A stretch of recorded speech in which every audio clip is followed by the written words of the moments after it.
एक छोटे से गांव में रामू नामक चाचा रहते थे।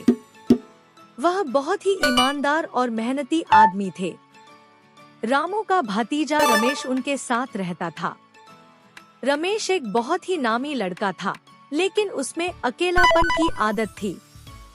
एक दिन चाचा रामू ने अपने भतीजे से कहा, रमेश, हमारे पास इस गांव के कुछ जमीन है, हमें उन्हें खेती में लगाना चाहिए। रमेश ने ठीक समय पर जमीन में बीज बो दिए, लेकिन उसने उन्हें समय पर पानी नहीं दिया। वह अक्सर दोपहर को सो जाता था और सुबह देर से उठ जाता था। इसके कारण उसकी फसलें पीली हो गईं और मुरझा गईं। एक दिन चाचा रामू ने रमेश से पूछा, रमेश, तुम्हारी फसलें कैसे मुरझा गई है?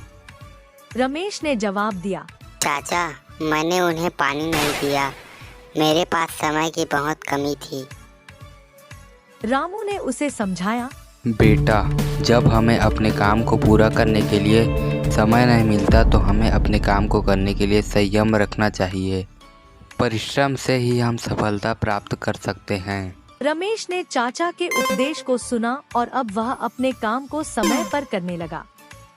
वह हर दिन अब उठकर खेत में निकलता और अपनी फसलों को ध्यान से देखभाल करता।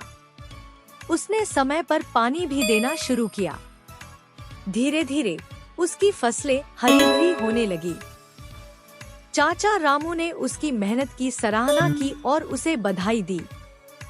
इस कहानी से हमें यह सीखने को मिलता है कि हमें समय की महत्वता को समझना चाहिए। अगर हम अपने काम को समय पर नहीं करेंगे तो हमारा प्रयास व्यर्थ हो सकता है। इसलिए हमें समय का प्रबंधन करना और परिश्रम से काम करना चाहिए।